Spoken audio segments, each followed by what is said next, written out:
마태복음 17장 14절부터 21절까지입니다. 마태복음 17장 14절부터 21절까지 제가 27절까지 제가 한 절 읽고 여러분들 한 절 읽는 식으로 번갈아 가면서 그대로 읽도록 하겠습니다.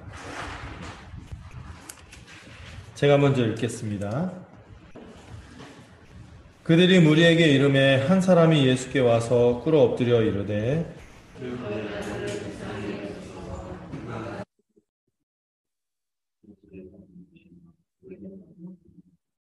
내가 주의 제자들에게 데리고 왔으나 능히 고치지 못하더이다.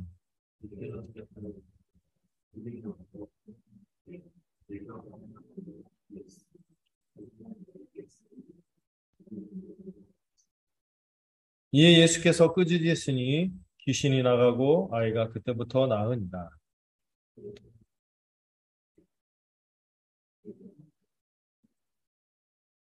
이르시되 너희 믿음이 작은 까닭이니라. 진실로 너희에게 이르노니 만일 너희에게 믿음이 겨자씨 한 알만큼만 있어도 이 산을 명하여 여기서 저기로 옮겨지라 하면 옮겨질 것이요 또 너희가 못할 것이 없으리라.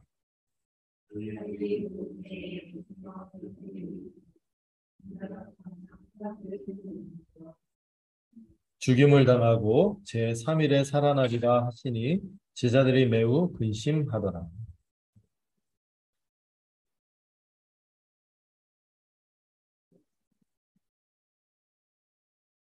이르되 내신다 하고 집에 들어가니 예수께서 먼저 이르시되 시몬아 내 생각은 어떠하냐 세상 임금들이 누구에게 관세와 국세를 받느냐 자기 아들에게냐 타인에게냐.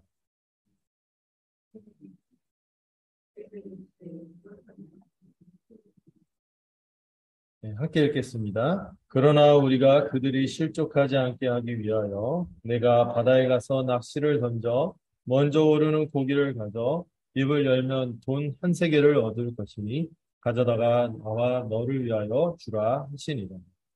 아멘. 네, 이 말씀 읽을 때 약간 긴장된 부분이 있었습니다. 어떤 부분이냐면 21절에 없음 이렇게 이러는 분들이 나오기도 하시거든요. 근데 여러분 참 센스가 있어서 그냥 절로 이렇게 넘어가신 것 같아요. 자, 네. 우리가 약간 요즘에 좀 날씨도 그렇고 비도 많이 오고 그러지만 힘을 내서 우리가 말씀을 듣고 함께 주님 앞에 설 수 있으면 좋겠습니다. 우리 계속해서 마태복음을 통하여 예수님이 이 땅에 천국을 가져오셨고 우리가 그 천국을 복음을 듣고 믿을 때 그 복음의 삶을 살 수 있고 우리 삶에 주께서 긍휼을 베푸시고 치유하실 때 우리가 온전케 될 것을 같이 소망하는 시간을 갖고 있습니다. 특별히 그것이 예수님이 누구신지 예수님의 가르침과 치유를 통해서 이렇게 밝혀졌지만 여러분 결정적으로 우리가 이렇게 이 하늘의 계시를 귀가 열려 듣게 되고 우리가 회복될 수 있는 것은 결국에 무엇 때문일까요?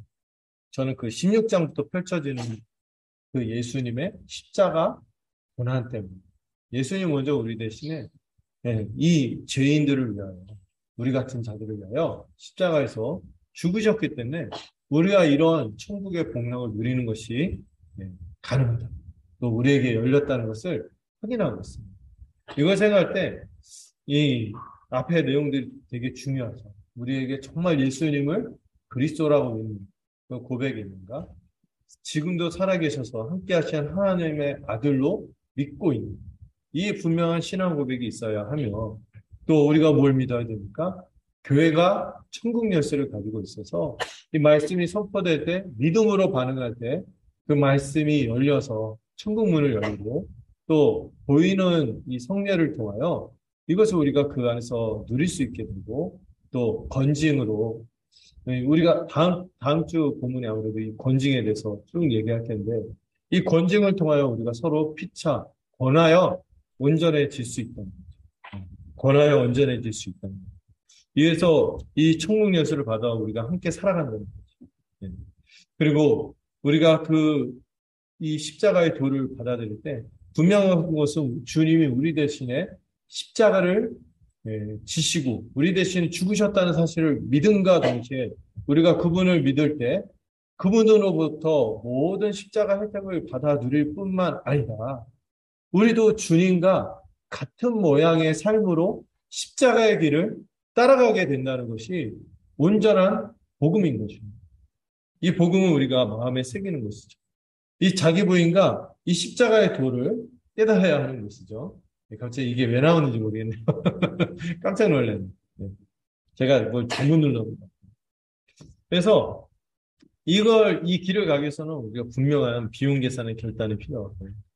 또 주님께서 장차 오실 미래 심판도 기억하면서 한편에서 주님이 우리가 연약한 자잖아요.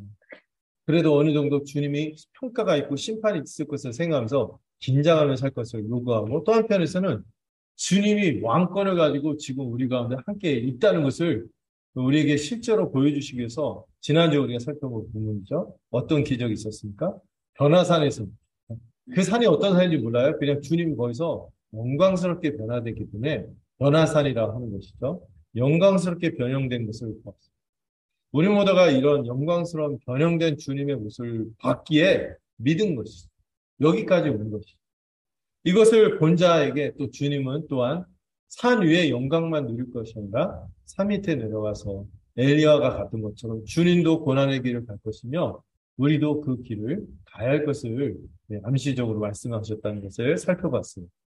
자, 그리고 오늘 본문이 이제 펼쳐집니다. 14절부터 20절의 이 내용을 보면은 이 귀신이 들린 건지 간질인지 이 용어를 다른 복음서에서는 주로 귀신 들렸다 이렇게 표현하는데 마태는 이 두 가지를 같이 쓰는데 간질 걸린 소년이면서 이 간질 그냥 병이 아니라 그 배후에 뭐가 있다? 이 귀신의 역사가 있음을 같이 밝혀주고 있어요. 예수님이 이 아이를 치유하시는 사건이 나오면서 여기서 되게 중요한 건 뭐예요? 우리에게 믿음을 요구하신다는 사실을 기억하면서 이 본문을 좀 들여다봤으면 좋겠어요. 이 제자들이 이렇게 간질 걸린 소년을 못 고치는 장면이 이렇게 나오는데 이 마침 주님이 방금 전에 어떤 일이 있었습니까? 영광스럽게 변형하고 모세하고 엘리야하고 같이 막 대화하고 베드로가 완전히 그 넋이나고 완전히 압도돼서 막 황홀해하고 이런 가운데서 또 고난도 얘기하고 이렇게 베드로, 야고보, 요한하고 예수님이 이렇게 막 으쌰으쌰 하면서 산에 내려왔는데 어떤 게 펼쳐졌어요? 갑자기 어떤 사람이 예수님께 꿇어 엎드리면서 주님 내 아들을 불쌍히 여겨주세요 하면서 막 매달립니다. 그래서 주여는 말 그대로 주님 필요했어. 주님 하면서 주님을 정말 그 의지할 만한 분으로 그렇게 간절히 매달리면서 불쌍히 여겨달라고 외치죠. 주되심을 고백하면서 특별히 주님에게 능력, 주가 되실 뿐만 아니라 긍휼을 구하는 모습을 볼 수 있습니다. 이 사람의 아들에 대해서 이제 이 아이 아버지가 막 묘사하는데 이 본문에 보면 간질이라고 본명을 소개하는데 간질 아시죠? 간질. 여러분 요즘에는 이제 간질 이런 사람 주변에 본 적이 있나요? 많이 보기 어렵죠. 뇌전증이라고 합니다. 그래서 막 저는 좀 본 적 있어요. 옛날 예비군 훈련을 할 때랑 학교에서 본 적이 있었는데 갑자기 뒤로 팍 떨어지면서 눈이 뒤집히고 발작을 하는 거예요. 그래서 막 거품을 물고 사지가 막 뒤틀려요. 자기 뜻대로 안 되는 거죠. 이 뇌전증이라고 하는데 이 간질 걸린 사람이 나오고 있어요. 옛날에 이 병을 함부로 불렀죠. 지 무슨 병이라고 막 부르고 그러는데 예. 이 심히 고통받아서 이 아이가 얼마나 고통스러웠는지 자주 자기 몸을 통제하지 못하니까 스스로 어떻게 할지 모르니까 어떻게 해요? 불 속에 몸을 던지거나 아니면 물 속에 뛰어들어가고 막 이렇게 너무 자기가 통제를 못하니까 막 이렇게 충동적인 행동을 하고 통제가 안 되는 거예요. 이런 너무 비참한 상황을 이 아버지가 하소연합니다. 어쩌면 이 아이가요 너무 고통이 심해서 견디지 못하고 자해를 하는 건가? 이런 생각이 들 정도로 이 고통이 심했다는 것을 볼 수 있습니다. 그리고 18절에 보면은 이 병의 배우는 그냥 의학적으로 어떤 병이 걸린 측면도 있지만 이 뒤에 누가 역사하고 있다는 것을 밝혀요? 사단의 역사가 있다. 악한 귀신의 역사가 있다는 것을 밝혀주고 있습니다. 여러분 모든 인간의 고통, 이 병, 우리의 막 여러 가지 이 사망의 현상들 있지 않습니까? 죄로 인한 이 배후에 다 누가 있어요? 우리의 악함도 있지만 사단이 뒤에서 역사하는 게 있어요. 사단은 그 특징이 뭡니까? 자기 파괴적으로 살아가도록 하는 것이 인간에게 자기 스스로를 숭배하지만 결국에는 자기를 파괴하는 방식으로 살아가도록 하는 것이 사단의 역사의 특징이죠. 이 세상의 성격을 이 아이의 상태로 또 보여주기도 하는 거예요. 사단의 지배 아래에 있는 이 세상의 성격. 스스로 그 고통을 주체하지 못해서 불 속에 뛰어들고 물 속에 뛰어드는 자기 파괴적인 삶을 사는 것이 이 산 아래에 있는 주님의 영광이 없는 이 세상의 모습이다. 이걸 보여주고 있어요. 또 이 세상의 단면을 또 보여주는 게 뭡니까? 이 무력하게 고통을 호소하는 아이뿐만 아니라 아버지의 이 고통의 이 신음소리도 있지만 뭐도 있어요? 팔만 무성한 제자. 팔만 무성한 제자. 아무런 능력이 없이 그냥 그 예수님과 그렇게 3년을 지낸 아무것도 하지 못하는 이 남은 9명의 제자들의 모습이 어쩌면 이 세상에 있는 우리의 연약함을 보여주고 있지 않나 하는 생각이 듭니다. 이 사람이 이제 남은 제자들, 그 9명의 제자들이 자기 부탁을 듣고 고치려고 했지만 고치지 못했다고 하소연하고 있어요. 여러분들이 이상한 거예요. 이 자연스러운 게 아니라, 이번에 좀 실패했구나. 이게 아니라 여기선 좀 이상한 거예요. 왜? 앞에서 10장이나 이런 데 보면 예수님이 복음을 가르치고 천국의 치유 활동을 하라고 보내서 이들이 어떻게 했습니까? 다 그 일들을 해왔던 상황인데 갑자기 여기서 하지를 못하는 거예요. 그들은 이제 습관적으로 그동안 했듯이 당연히 은사가 나타나고 당연히 능력이 나타나고 당연히 할 줄을 알았던 거예요. 그런데 지금은 그 능력이 나타나지 않고 있는 것입니다. 전에는 분명히 그들이 능력이 있었는데 지금은 무능한 모습으로 서 있는 거예요. 마가복음을 보면요, 능력은 없으면서 능력을 행하지 못하면서 뭐만 하고 있어요? 그 평상시에 그 예수님과 예수님의 무리들을 가찮게 보고 곱깝게 봤던 서기관들이 와서 막 공격하니까 거기에 대해서 그냥 같이 논쟁만 하고 있는 거예요. 말로만 변명하고 논쟁하는 이런 볼썽사나운 모습이 펼쳐지고 있는 것이죠. 왜 이 사람들은 천국의 능력을 그동안 드러내며 힘있게 복음을 전하다가 이렇게 능력이 없이 변명만 늘어놓는 사람이 되었을까 합니다. 예수님이 이에 대해서 대답하시면서 그들의 문제에 대해서 진단하시고 책망하십니다. 뭐 때문입니까? 믿음이 없기 때문입니다. 얘기합니다. 믿음이 없고 패역한 세대. 두 측면이에요. 믿음이 없고 패역하다는 그 단어 자체가 뭐 다른 번에 타락했다 이렇게 하지만 탈선했다, 삐뚤어졌다. 믿음이 없고 삐뚤어져 있다는 거예요. 그래서 이런 얘기를 하죠. 내가 얼마나 너희와 함께 있으면 물론 이 제자들만 얘기하는 게 아니에요. 제자들과 더불어 주님에 대해서 계속 불순종하고 대적하는 이 모든 사람들을 향해서 주님께서 말씀하시는 거죠. 믿음이 없고 이 패역한 세대요. 내가 얼마나 너희와 함께 있으며 얼마나 너희에게 참아야 하겠느냐 하고 주님이 말씀하고 있는 거예요. 뭐 안 믿는 사람들 어떻게 하겠어요. 근데 여기서 저는 이제 제자들에게 주로 말하는 것 같아요. 제자들. 왜 이렇게 무력해졌습니까? 뭐 때문이죠? 믿음이 없기 때문인 거죠. 왜 이렇게 혼란스럽습니까? 삐뚤어져 있고 탈선했기 때문이죠.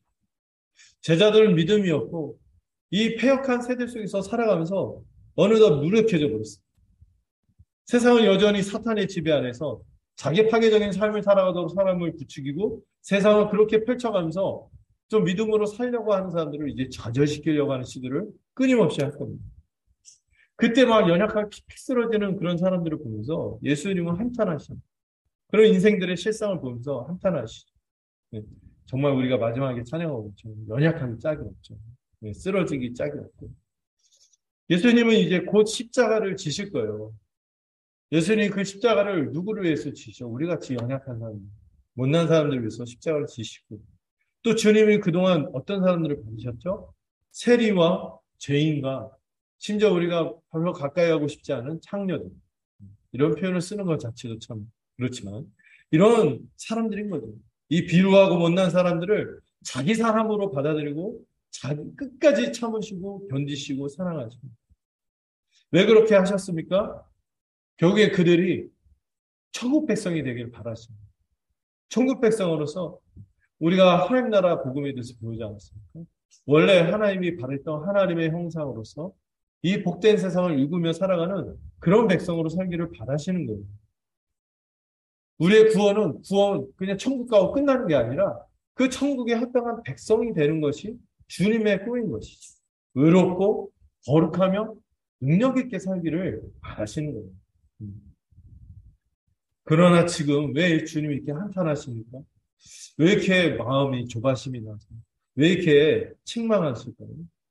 이제 주님이 친히 그들을 이끌어 주시고 육신을 입고 그들을 친히 교정해 주실 때가 마냥 있지 않은 거예요. 이제 육체로는 함께 하시지 못하는 시간이 다가올 거예요. 시간이 얼마 남지 않은 거죠. 그런데 그래가고 됐어! 하고 주님이 가시지 않으세요. 그러지 않고 어떻게 하십니까? 이들을 저버리지 않으십니다. 또다시 인내하고 온유한 심령으로 여러분 우리는 막 이 제자들이 좀 너무한다는 생각이 들잖아요. 막 스펙타클한 막 5병이요, 7병이요, 막 이런 거 죽은 사람 막 일으키고 막 이런 거 봤는데 왜 이럴까 하는데 우리가 그렇다는 거예요. 그래도 주님은 이들을 저버리시지 않고 인내하고 온유한 심령으로 이 고통받고 불쌍한 아이를 외면하지 않고 그 가운데서 그 아이를 주목하시면서 내게로 데려와 이렇게 얘기하시죠. 속상해갖고 이제 막 안 할래 이러지 않고 데려와라 이렇게 하시는 거예요. 그를 이리로 데려오라 이렇게 말씀하시죠. 마가복음에서도 이런 장면이 있는데요. 참 위로가 되고 그를 내게로 데려와라 이렇게 말할 수 있는 분이에요. 왜? 그분에게 가면 해결돼요. 그분이 그러실 수 있는 마음도 있거든요. 그러니까 그때부터 나아지기 시작한 거예요. 예수님이 강력한 이 귀신의 거절. 우리는 대적함 못하죠. 이 귀신의 거절을 꾸짖어서 순식간에 제압하시고 쫓아내시고 아이가 그때부터 나아졌다고 증언하고 있죠. 이걸 보면서 막 생각이 듭니다. 우리도 참 이 제자들과 마찬가지 사람들이에요. 비루하고 무능한 사람들이죠. 저도 마찬가지예요. 네. 그러나 주님은 어떻습니까? 강한 권세와 능력이 있어요. 내게로 데려와라 이렇게 말하실 수 있는 분이에요. 주님은 우리를 저버리시지 않고 참아주시고 은혜도 나타내시고 능력도 나타내시는 분임을 이 본문을 통해서 우리가 위로로 삼기를 바랍니다. 그리고 나서 이 제자들의 모습이 나오는데요. 눈치를 슬슬 보면서 예수님께 나와서 전에는 됐는데 왜 지금은 안 됐는지 이걸 물어봐요. 네. 자기 진단이 안 되는 거예요. 자신들이 왜 귀신을 쫓아내지 못했는지 조심스럽게 물어봅니다. 전문 용어로 쪽팔리니까 조심스럽게 물어보는 거죠. 분명히 이전에 이 사람들은 은사와 능력을 가지고 병도 고쳤고 귀신을 쫓아내는 일을 능력 있게 해왔어요. 근데 왜 이 시점에서 못할까요? 왜 지금 이 아이를 고치지 못했는지 그 자신들도 이해가 안 되니까 주님께 나와서 질문하는 거죠. 왜 그럴까요? 주님이 그 이유를 선명하게 말씀해 주시죠. 제자들의 믿음이 작기 때문에. 이 단어 아시죠? 올리고 믿음. 작기 때문에. 그렇다면 여러분, 왜 이들의 믿음이 쪼그라들었을까요? 갑자기 작아졌을까요? 그렇게 잘하다가 왜 갑자기 쪼그라들었을까요? 이전에는요, 병도 고치고 귀신도 쫓아냈잖아요. 예수님이 격려하시고 그들을 보낸 것은 그들을 믿었죠. 하는 나라 복음을 전하고 능력을 행했어요. 근데 왜 이렇게 믿음이 쪼그라들었어요? 그전에는요, 주님에 향한 믿음이 있었다니까요. 온전했어요. 근데 왜 이 시점에서 왜 믿음이 쪼그라들었어요? 이 믿음은 바로 예수님에 대한 믿음이죠. 그 믿음 자체의 강도가 강하다 이게 아니에요. 우리 믿음이 우리 자신의 내면적인 거 있잖아요. 이런 걸 의지해서 우리가 신앙생활 한다면 우리 다 못해. 다 나가 떨어지지. 네. 예수님이 누구신지에 대한 정확한 이 시선, 이 고정력. 그 주님이 누군지 제대로 알 때 그 믿음이 온전해지는 건데 지금 그들의 시야가 흐려진 거예요. 예수님을 바라보는 시야가 흐려졌어요. 믿음이 작았어요. 그전에는 예수님이 이 땅과 우리 같은 인생들 또 이 세상을 완전히 회복하고 천국의 소망을 가져다 줄 메시아임을 굳게 믿었거든요. 근데 왜 이 시점에서 믿음이 쪼그라들었습니까? 사실 제자들이 믿음이 쪼그라든 순간이 전에도 있긴 해요. 네, 뭘 만났을 때? 예수님에 대한 지식이 명확하지 않고 신앙 고백이 분명하지 않았을 때 어떤 일이 있었죠? 조금만 배에 물결이 들이치고 풍랑이 하고 막 우리가 죽게 되었습니다 이러다가 막 주님이 꺼져 막 조용해져. 막 이런 막 풍랑 이런 것들 말씀 한마디로 막 이런 것들을 보면서 와, 이 자연한 만물보다 누가 더 크신 분이야? 주님이 더 크신 분인 것을 체감하고 그때는 믿었어요. 두려워하지 않았어요. 이 상황이 어려우면은 두려워하다가 이 주님의 권능을 조금 맛보니까 만물의 주이신 주님의 권능을 맛볼 때마다 조금씩 이제 믿음이 자랐죠. 그래서 이 16장처럼 베드로가 어떻게까지 고백해요? 주는 그리스도시요 살아계신 하나님의 아들입니다. 멋지게 고백을 했어요. 이런 고백까지 할 정도로 자랐어요. 그러다가 지금 왜 또 믿음이 작아졌습니까? 왜 쪼그라들었습니까? 어떤 시점 때문에 그렇죠? 어떤 시점 때문에? 예수님이 십자가를 지고 가시는 메시아인 걸 알았을 때 이들의 믿음이 쪼그라들었습니다. 예수님이 영광만 가져다 주시는 메시아인 줄 알았죠. 영광만 취하는 그런 메시아인 줄 알았다가 예수님이 십자가에서 죽으시는 고난받는 종이자 메시아임을 알고 나서부터 이 제자들의 혼란이 시작되었고 믿음이 쪼그라들기 시작한 거죠. 이들은요, 자기가 생각했던 나름의 예수에 대한 상이 있었어요. 메시아에 대한 상이 있었어요. 자기들의 고정관념, 자기들의 소망, 자기가 생각하는 복음과 주님이 실제 가르쳐 주시고 알려주신 복음이 달랐던 것이었어요. 그 순간 주님에게 배우는 것이 아니라 자기 생각을 관찰하고 이런 혼란 가운데서 믿음이 쪼그라들기 시작한 겁니다. 그들은 은혜와 축복과 소망을 주는 복음만 생각했지 결국에 이 복음이 어느 지점까지 우리를 끌고 가기를 원하는지는 생각하지 못합니다. 자기를 부인하고 십자가의 길을 감으로써 우리 주님처럼 자신을 내어주는 사랑의 길을 가기를 원합니다.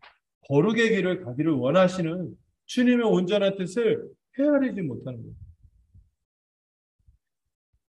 예수님에 대한 일정 정도의 지식은 채워졌지만 예수님이 가시고자 하는 그 길이 고되고 고난이 있고 어려움이 있다 할지라도 그 길 끝에 참된 영광 다 할 수 없는 비할 바 안 되는 예. 이 장차 우리에게 주어질 영광은 지금 이렇게 현재 주어진 고난을 비할 바 안 된다고 이런 영광이 있음을 동의하지 못하고 신뢰하지 못했던 것이죠.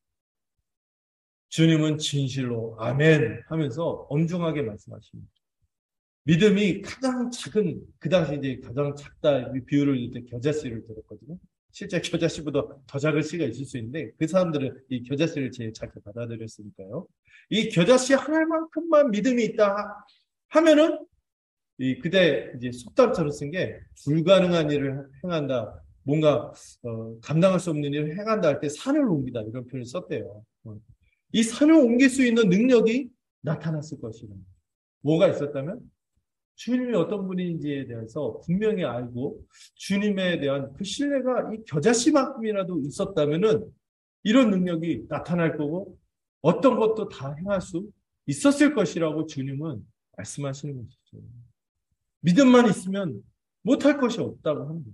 그 믿음이 생명 있는 겨자씨는 여러분 생명이 있지 않습니까?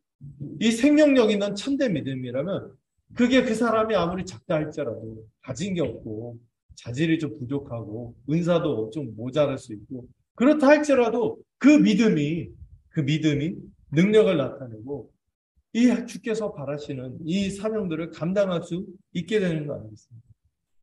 여러분 이 산을 옮기는 믿음 할 때 여러분 오해하지 마세요. 무슨 적극적인 사고방식이 있죠. 된다 됐다 이거 있잖아요. 그 긍정의 힘 이거 있잖아요. 예. 예. 막 공부 하나도 안 하는데 막 공부 하나도 안 해서 난 서울대 갈 줄을 믿어. 긍정 이런다고 될까요? 안 돼요. 하나님은 심은 데서 거두시는 분이거든요.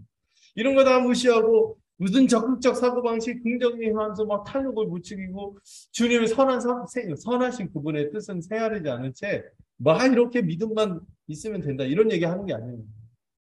지금 이 마당에서 주님이 바라시는 그 길을 가는 데 있어서 우리가 주님을 신뢰하는 믿음이 겨자씨만큼이라도 있다면 어찌 이런 능력이 나타나지 않겠는가 주님이 말씀하십니다. 우리가 믿는 주님이 어떤 분인지 정확한 지식, 거기에 대한 동의, 거기에 대한 우리의 신뢰가 있다면 주님은 참된 믿음으로 우리가 참으로 능력 있는 삶을 살 것이라고 약속하시죠. 주님이 이런 말씀까지 하거든요. 나보다 더 큰 일도 행할 것이다. 베드로가 비롯해서 이 제자들이 찌질하죠. 나중에 성령을 받고 주님이 주가 되시고 승천하시고 이게 부활하고 뭐 교회가 세워지고 성령으로 능력이 나타날 때 베드로가 한번 설교할 때요. 예수님 그렇게 설교해도 그렇게 많은 회심자를 얻지 못했는데 한 번에 3,000명을 막 얻고 막 이런 일들이 나타나는 거예요. 뭐가 중요한 거예요? 우리가 대단한 믿음을 갖는 게 중요한 게 아니에요. 주님이 어떤 분인지 정확히 알아야 돼요. 그리고 그거 정말 주님 정말 신뢰하는 거예요. 제가 늘 강조하지만 믿음에서 중요한 거는 우리가 믿는 내용이자 믿는 대상이 누구인지 제대로 아는 거예요. 우리의 어떤 믿음, 강한 믿음, 정도, 믿음의 정도, 강도, 이거 성경에서 강조하지 않아요. 겨자씨만큼만 있어도 된다고 하는 거예요. 우리가 지금 이 겨자씨만한 그걸로 누구를 의지하는 거죠? 어떤 태산보다도 더 높고 크신 그 하나님을 의지하기 때문에 능력이 나타난다는 거예요. 제가 이 본문을 쭉 준비하면서 막 묵상하면서 이 표현이 어떤 책에 쓰였는데 눈에 들어오더라고요. 하나님에 대한 지식은 늘어가는데 하나님을 실제로 더 의지하지 않는 경우가 더 많다.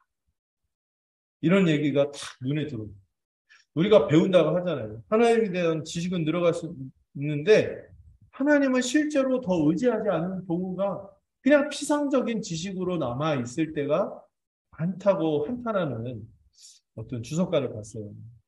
여러분 많은 지식이 많은 신뢰를 보장하지는 않습니다. 근데 여러분 지식을 무시하는 거 아니에요. 지식은 너무 중요하거든요. 지식은요, 우리의 어두워져 있는 이 눈, 제가 노안이 와서 점점 이게 보는 게 잘 안 보여요. 그런데 이 시선을 더 밝혀져서 주님에게 닿게 하는 것이 지식이에요. 그리고 이 동의와 신뢰가 뭡니까? 그분의 품 안에서 그분과 생생하게 교제하며 능력을 얻도록 하는 것이 이 동의하고 신뢰할 때만 이 지식이 살아 역사하는 것이죠. 여러분, 그 오늘 21절 볼 때, 없음, 이렇게 나와 있죠. 네, 당황스러운 없음. 어디 갔을까? 이게 뭐, 전승하다가 뭐 사라졌다는데 가장 유력한 썰이 있어요. 이 21절의 내용이 다른 본문들하고 같이 똑같이 연결되는 거. 이게 보면, 거기는 있는데, 마가복음이나 누가복음이 있는데, 마태에만 좀 빠져있거든요. 이게 뭐냐면은, 기도하라는 거예요. 그렇기 때문에, 기도. 이런 이유는, 기도 외에는 나가죠. 기도해. 이런 얘기를 하는 거예요. 여러분, 우리의 지식만큼 우리가 주님을 깊이 신뢰하고 의지하도록 하는 것이 저는 기도라고 생각합니다. 기도하지 않는다면요, 우리는 지식은 있어도요, 주님을 바라보고 주님과 함께 머무는 시간이 없는 거잖아요.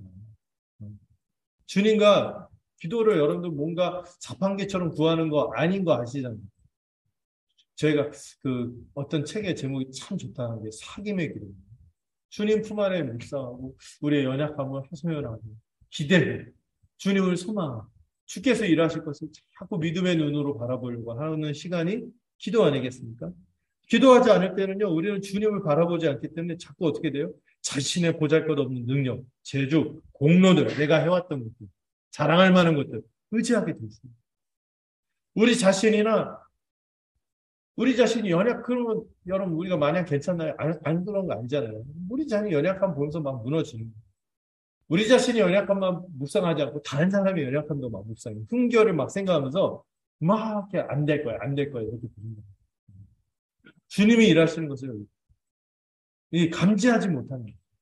여러분 우리가 뭔가 소통을 할 때 좀 관계가 되는 거 아니겠어요? 소통 안 하고 그냥 대충 그런 사람이지 이렇게 아는 것보다 이게 좀 대화 나누고 이렇게 하고 좀 그 계속 시간을 보내고 이렇게 하면은 뭔가 신뢰가 싹 찌잖아요. 그게 바로 기도라고 생각합니다. 우리가 기도하면 우리는 주님이 능력으로 일하시고 신실하게 우리와 함께하는 것을 깊이 알고 신뢰하게 됩니다. 그래서 막 우리가 회원가정 할 때 기도 시간이 조금이라도 갖자. 박 목사님한테 좋은 거 있어요. 짧고 자주 강렬하게. 뭐 길게 우리가 시간 못 가질 수 있어요. 그렇더라도 간절한 마음으로 강렬하게 주님을 의지하면서 나갈 수 있으면 좋겠어요. 이런 겨자씨만한 믿음이라도 있다면 정말 주님 우리와 함께 하시지 않을까요? 예, 두 번째 본문을 보시면은 22절, 23절 이렇게 보시면은 예수님이 십자가 부활에 대해서 두 번째로 예고하시는 장면이 나옵니다. 인자가 죽게 되고 부활할 것에 대해서 두 번째 말씀하십니다. 한 번 말씀하고 쓱 지나가시지 않고 다시 또 말씀해 주세요. 특별히 예수님의 이 사역 본부인 갈릴리로 다시 오셔서 이 제자들에게 아마 정비한 다음에 제자들을 정비하고 두 번째로 자신의 죽음과 부활에 대해서 예고하십니다. 한 번 얘기했으면은 그랬을 텐데 두 번째 얘기하니까 이거 주님이 얘기하시잖아요. 더 무겁게 다가왔을 거예요. 예, 저는 한 번 얘기하고 얘네들이 뭐하는 막 멱살잡이하고 난리 나고 하니까 그럼 얘기 안 할 것 같은데 예수님은요, 와, 처지일관을 얘기하십니다. 이들이 반발하든 막 힘들어하든 얘기하세요. 이들을 향한 인내심이 있고 온유함이 있고 기대가 있기 때문이죠. 다시 한번 가르쳐 주세요. 사실 이 제자들이 감당 못하죠. 밀어날 뿐만 아니라 완악하게 그냥 영광만 생각하니까 십자가의 길 가는 게 싫으니까 이거 거역하는 제자들에게 다시 한번 진정한 영광의 길, 구원으로 가는 길인 이 십자가 부활의 도에 대해서 다시 한번 말씀합니다. 근데 좀 가슴 아픈 부분이 있습니다. 여기서 한 가지가 더 추가되는데요. 전에 없었던 부분이 추가되는데 사람들의 손에 넘겨진다. 이 표현이 나오는데 이게 뭐냐면 예수님을 적대하고 죽이고자 하는 사람들의 손에 넘겨진다는 이야기인데요. 이 넘겨진다는 표현이 뭐냐면은 배신한다. 배신을 당한다. 배신을. 그냥 예수님이 적대하는 사람들에 의해서 고난당하고 죽임당하는 것도 힘들겠죠. 근데 여러분 정말 힘든 게 뭐냐면은 사랑하던 사람, 믿었던 사람, 가장 측근이던 사람한테 배신당하는 게 더 고통스러운 거죠. 주님이 이걸 더 하시는 거예요. 그러니까 이 제자들이 들으니까 이 정신이 없어요. 이 말이 도대체 어떻게 진짜 설마 누가 배신할까 이런 생각을 끝까지 못했잖아요. 제자들 공동체가. 이 무슨 말인지 모르고 예수님 자꾸 이 불길한 분위기를 펼치니까 느낌 이런 것들을 느끼며 한편에 자기들의 헛된 기대와 영광 이 사람들이 헛된 영광과 소망을 예수의 십자가 지는 이 겟세마네 동산까지 그 포기하지 않고 있잖아요. 베드로 같은 경우 뭐 하고 있었어요? 칼 차고 있었어요. 우리가 주와 함께 죽자. 죽기는 살아갖고 영광 누리려고 막 아득바득 막 끝까지 칼 차고 옆에서 딴 생각하고 있었잖아요. 예. 나는 죽는다 죽는다 하고 막 하는데 엄마 앞세워서 인사청탁하고 이게 제자들입니다. 이런 헛된 기대가 결국에 꺾이지 않을까 이런 불안한 감 자기들에게도 닥칠 이 고난을 부담스러워하면서 근심하고 있는 거죠. 이런 가운데서 이제 22절, 23절 이 두 번째 얘기하시는데 근데 이 본문에서 여러분들 주님이 타협하지 않고 이 복음을 전합니다. 이게 우리에게 진정한 구원의 길이기 때문에 이런 것들을 우리가 붙잡아야 하는 것이죠. 이 길이 영광의 길인 것을 기억하시면 좋겠습니다. 마지막 단락을 볼까요? 24절에서 27절 보면 제가 이 본문 연구하면서 제일 좀 고민을 많이 했어요. 여러분들은 쉬울 텐데 저는 약간 뜬금없다. 이 기적이 약간 뜬금없다. 다른 기적들은 예수님이요 순수하게 이 하나님 나라가 임했다는 메시지를 전하기 위해서 다른 사람들을 돕고 이렇게 살피는 정말 그분의 긍휼과 사랑이 넘치는 그런 기적들인데 이건 무슨 동화에 나오는 것처럼 로또처럼 갑자기 그냥 낚시했더니 물고기 입에서 돈이 나와. 우와! 저 어렸을 때는 이런 영화 되게 좋아. 이런 이야기 되게 좋았어요. 그래서 막 낚시를 가야 그러면 내가 돈 좀 벌겠다. 웅떡 생길 텐데. 이런 엉뚱한 생각했을 텐데 왜 이런 얘기가 나올까 이해가 안 되는 거죠. 근데 전체 맥락을 한번 살펴봤습니다. 제가 제목을 잡았는데 예수님은 하나님의 아들이신데도 불구하고 성전세를 내셨습니다. 이런 제목을 잡았습니다. 그래서 이 성전세에 대해서 우리가 좀 살펴보면 좋겠습니다. 그 당시 성전세를 사람들한테 유대인들 다 성전세를 내고 받았거든요. 냈거든요. 이 출애굽기에 나와 있어요. 출애굽기에 성막이 유지되도록 성막이 뭘 위해서 존재합니까? 하나님의 임재를 바라보며 예배하고 제사장들이 그 백성들을 율법을 가르칠 뿐만 아니라 그들이 이 죄의 문제를 해결하기 위해서 제사 이런 모든 예배 의식들을 이 관장하고 이게 운영하기 위해서는 이 성막에 관련한 이 반세 개씩 내도록 이렇게 법으로 정해져 있었는데 출애굽기에 그 기원이 있고요. 당시에는 이 성전세를 어떻게 냈어요? 1년에 한 번 냈어요. 1년에 한 번. 그럼 반세겔이 얼마냐? 반세겔. 얼마일까요? 네. 이게 드라크마라고 또 번역이 되어 있거든요. 드라크마가 이제 로마 단위인데 이틀치 품삯이에요. 요즘에 그 최저임금이 얼마죠? 노가다 하고 이틀, 노가다 하면 얼마 벌까요? 왜 30까지 버나요? 제가 옛날에 직영용역 그 삼성 그 아파트 그 지을 때 제가 직영용역 그랬는데 하루에 2만 5천 원. IMF 때.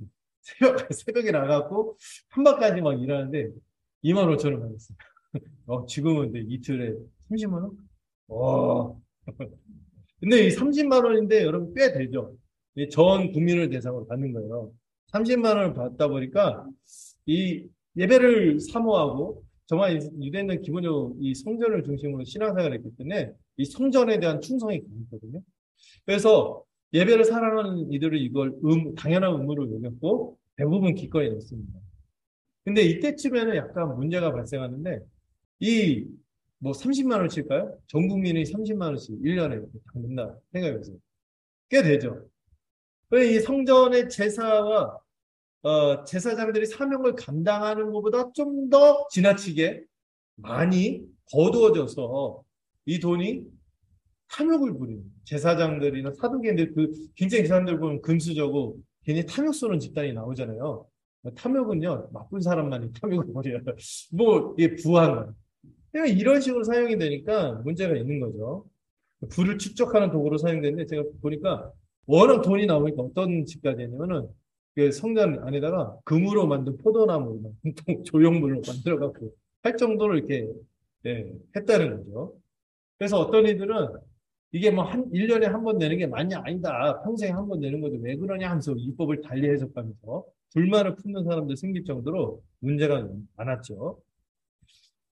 근데 그래도 일반적인 사람들의 생각은 어땠어요? 당연히 예배를 드리고 이 성전을 하나님의 임재가 있는 장소로 생각했기 때문에 당연히 이것을 지불해야 되고 의무를 행해야 된다고 생각하는 게 약간 상식처럼 있었던 그런 분위기였죠. 근데 여기에 보면은 예수님에게 성전세 걷는 사람들이 찾아옵니다. 성전을 관리하는 아마 제사장 세력들, 그런 성전 관리 이렇게도 또 나오는데 이런 사람들이 약간 예수님에게 묻지 않고 누구에게 물어요? 베드로에게 약간 도발하듯이 묻습니다. 예수님한테 직접 묻는 것도 아니에요. 베드로에게 묻는데 이런 표현을 쓰죠. 너의 선생인데 내 선생은 아니다. 이런 약간 고가와는 말투가 느껴져요. 이 적대하는 사람들이 주로 이런 표현을 쓰거든요. 너희 선생은 뭐 금식도 안 하고, 너희 선생은 뭐도 안 하고. 이렇게 막 쓰이기 때문에 지금 막 약간 막 도발하는 거예요. 베드로를 이게 살짝 이렇게, 너희 선생은 반세겔 안 내겠네. 막 이런 거 있잖아요. 반세겔 내지 않겠네.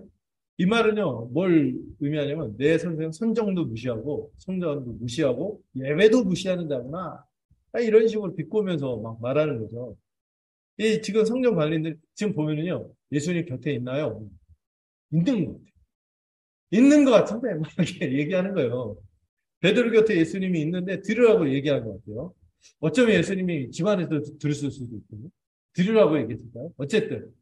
이렇게 하니까 베드로가 약간 내쉰다 이렇게 대답이 짧게 나오는데 전 분위기가 약간 베드로가 약간 당황한 듯 하면서 약간 그 낭패에 속해 헷갈려 하면서 네, 내셔 그러면서 집으로 들어간 거예요. 그래 집에 들어가니까 예수님이 베드로에게 친근하게 물어보십니다. 이제 베드로 원래 이름이 시몬이잖아요. 약간 친근하게 물어보십니다. 시몬아, 친근하죠. 좀 시몬아, 시몬 하고 유명한 시가 있었는데 아나요 그 시? 시몬. 아, 네, 감성이 비슷한 708. 시몬, 시몬아 내 생각은 어떠냐? 그러면서 예를 들어 말씀하시는데 이 세상의 왕들은 어떻게 해요? 세금을 걷죠. 관세를 걷고 국세를 거둘 때 자, 어떤 대상에게 걷니? 자기 왕자들, 자기 아들들과 아니면 이게 평범한 다른 사람들, 이들 중에서 누구에게 세금을 받아? 하고 물어보세요. 그럼 여러분 꼭 고대에 살지 않더라도 베드로처럼 대답하겠죠? 당연히 세상의 원리, 그 당시 세상의 원리대로 지금은 뭐 노블리세, 오블리제 막 이러고 고위층이 더 책임을 져야 된다. 막 이렇게 이런 의식이 형성됐지만 옛날에 그런 게 어디 있어요? 무지막지한 세상에. 예. 당연히 세상의 원리대로 왕들은 자기 아들이 아니라 다른 사람들로부터 거둔다고 이야기하는 거죠. 예수님이 그걸 받으세요. 좀 그렇지. 아들들은 세를 면할 거야. 이런 얘기를 하시는데 이게 되게 의미심장해요. 여러분, 지금 성전세를 받죠. 성전세는 누구에게 바치는 거예요? 결국에 하나님에게 올려 바치는 거예요. 근데 예수님은 전에 그런 말씀하셨거든요. 성전보다 더 크리가 여기 있다 하면서 자신이 성전보다 더 큰 하나님의 아들이신 것을 밝혔어요. 예수님은 성전세를 내야 하는 게 아니라 오히려 어떻게 해야 되는 분이에요? 그 성전세를 받아야 하는 분인 거예요. 받아야 하는 하나님의 아들이신 것입니다. 예수님은요, 하나님의 아들로서 성전세를 낼 필요가 없어요. 권리도 자유도 있는 거예요. 오히려 성전세를 다 모아서 예수님께 바쳐야지. 예수님이 참성전으로 오셨습니다. 그런데도 예수님은요, 내지 않을 권리와 자유가 있어요. 오히려 받아야 할 권이 있는데, 그런데 이어지는 예수님의 결론은 그 당시 사람들의 생각과 또 우리의 생각과도 다릅니다. 우리의 예상과 달라요. 그러니 우리는 안 낸다 이게 아니에요. 안 낸다 내지 마 필요 없어. 이러지 않고 어떻게 하냐. 그러나 우리가 그들이 실족하지 않도록 이 실족이라는 단어 많이 배웠죠. 스캔들 그들이 실족하지 않도록 자신과 베드로의 것을 내자고 말씀하고 있다는 거예요. 이게 참 메시지를 주는 거죠. 오늘 전체 본문하고도 연결이 되면서 생각을 많이 하게 되는 거죠. 이게 뜬금없는 얘기가 아닌 거예요. 여러분, 성전세를 예수님과 베드로가 내는 목적이 뭡니까? 여기서는 그들이 실족하지 않도록. 예수님은요, 이 많은 사람들에게 이 하나님을 경외하고 예배하고 하는 것이 그 당시 옛 언약의 한계잖아요. 그런데도 불구하고 그들을 마치 바울이 유대인은 유대인의 모습으로 가고 이방인은 이방인의 모습으로 갔듯이 그런 사람들에게 걸림이 되지 않도록 성전세를 내자고 하십니다. 여기서 우리 주님의 성품을 볼 수 있습니다. 겸손한 성. 예수님은요, 진리에서는요, 상대가 걸림돌이 되더라도 주저하지 않고 가르치세요. 뭐 정결례에 관한 거 있잖아요. 우리 몸 밖에 있는 게 우리를 더럽게 하는 게 아니야. 우리가 더러워. 음식이 사람을 더럽게 하지 않아. 이런 거 서슴없이 가르쳐서 이 바리새인들 같은 사람들 막 걸림돌이 된단 말이에요. 진리에서는 걸림돌이 된다 할지라도 양보 없이 막 말씀하세요. 그 뒤에 보면 팍 터지게 싸우세요. 논쟁하세요. 싸운다고 표현하기보다 논쟁하세요. 그런데 주님이 걸림이 되지 않도록 하시는 영역이 있어요. 뭔지 아세요? 자기 권리에 관한 부분에 대해서는요. 누구에게도 걸림돌이 되지 않고 맞춰주시는 우리 주님의 온유하고 겸손하신 모습을 우리가 보게 되는 거죠. 제가 이거 묵상하면서 우리 주님 믿을만 하다. 우리 주님 의지할 만 높여드릴 만하다. 이런 생각이 들었습니다. 주님은 하나님이심에도 영광을 버리시고 이 땅에 낮은 육신을 입고 오셨습니다. 자기 권리를 버리십니다. 비루하고 무능한 우리를 위해서 영광을 취하지 않고 그런 우리를 구원하기 위해 십자가의 길을 가시는 것이죠. 우리의 구원을 위해 자신의 권리를 하나도 주장하지 않고 포기하신 거예요. 그럴 때 열매가 주어지는 것이죠. 우리가 열매 없는 이유가 뭘까? 이렇게 생각할 때 저도 마찬가지로 생각을 많이 묵상하게 됐는데 아마도 우리가 이 부분을 넘어서지 못할 때가 아닐까 하는 생각이 듭니다. 이 부분에서 우리는 여전히 믿음이 부족한 하는 생각이 듭니다. 자기 권리를 주장하지 않을 때 오히려 열매가 있고 주님이 더 선한 길로 역사한다는 것을 우리는 놓칠 때가 많은 것 같아요. 또 놀라운 것은 이 정말 특이한 기적. 성전세를 내는 방법이 특이한데 아까 말씀드렸듯이 다른 기적은 공적으로 하나님 나라가 임했다는 메시지. 이 목적이 선명한 가운데 이 기적이 베풀어지는데 여기 나타나는 기적은 굉장히 베드로 개인에게 주는 메시지가 굉장히 큰 사적인 기적입니다. 베드로 개인에게 주는 굉장히 큰 메시지입니다. 베드로에게 어부니까 그물 던지는 게 아니라 물고기 하나만 딱 필요하니까 바다에 딱 낚시하면은 그 요즘에 도시 어부인가 뭐 그런 프로 있잖아요. 막 손맛에 미친다고 이런 게 아니죠. 그냥 가서 원터치 전문 용어 원터치로 물고기가 딱 나올 거야. 입 벌리면은 딱 한색이 나올 거다. 이렇게 얘기하시는데 그게 이루어졌는지 기록되지 않지만 미루어서 우리가 이루어졌다는 것을 알 수 있죠. 예.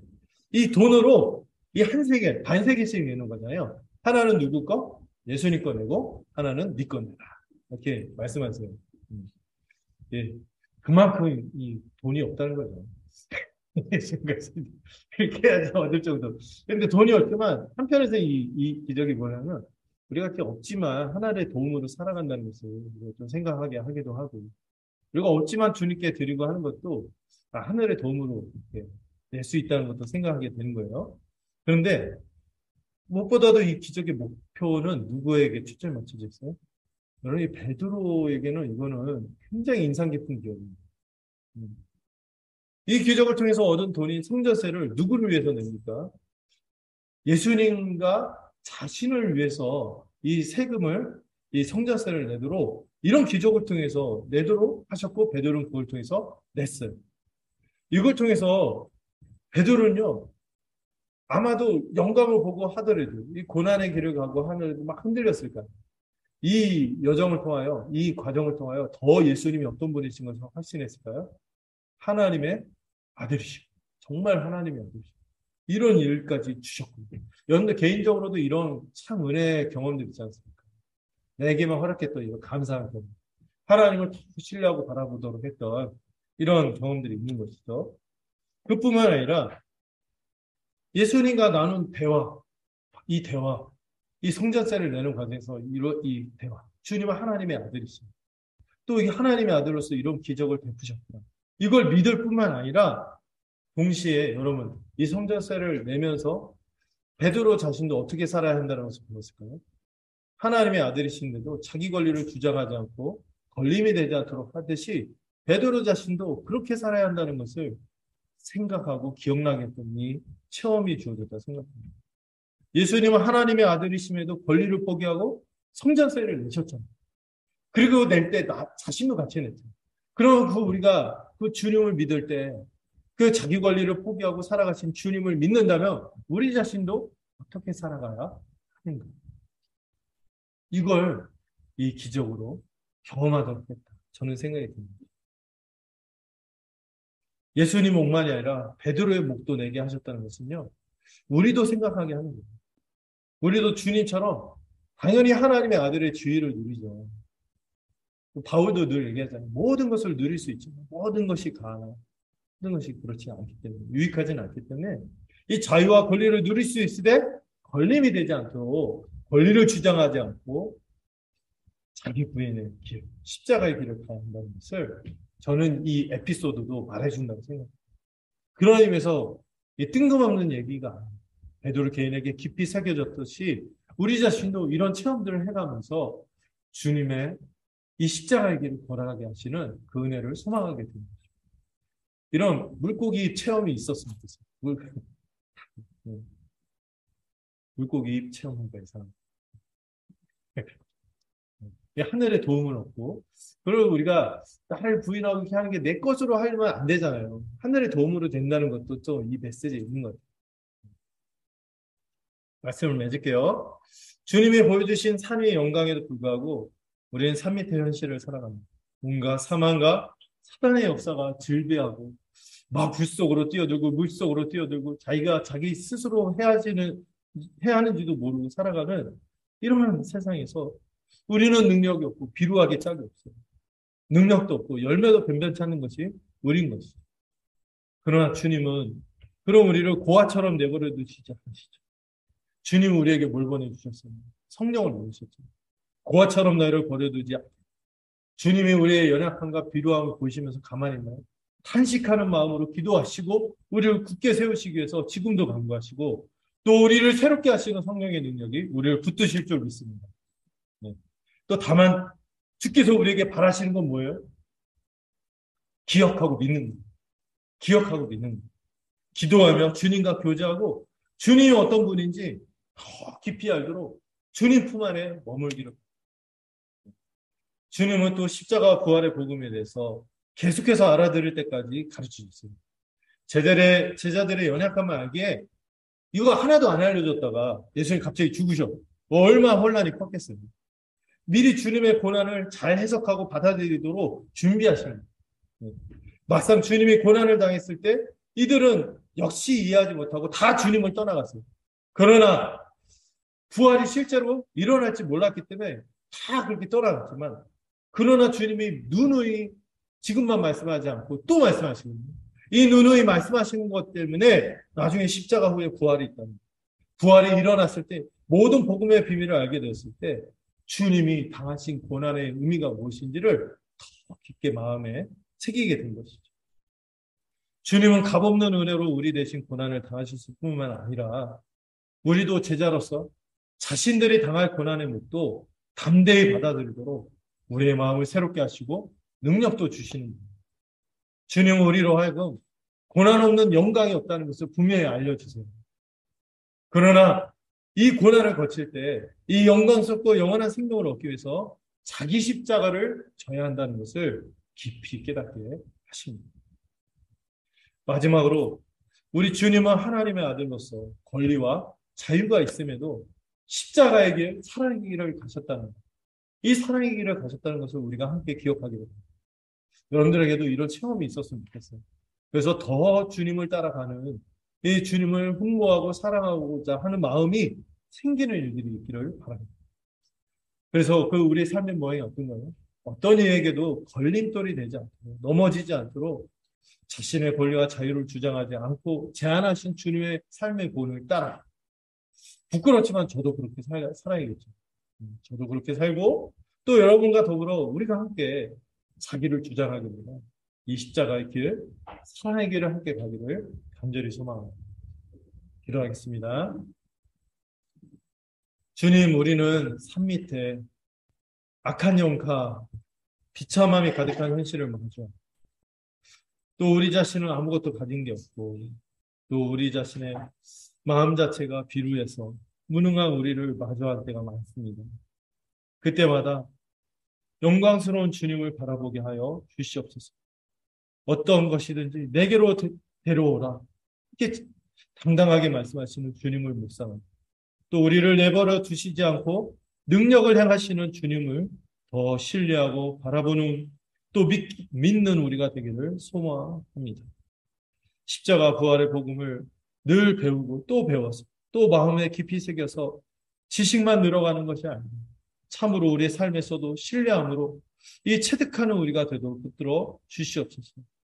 주님도 자기 권리와 자유를 주장하며 살아가지 않았던 것처럼 우리도 자기 주장이 아니라 사랑으로 자기를 부인하고 십자가의 길을 가는 제자가 되기를 소망합니다.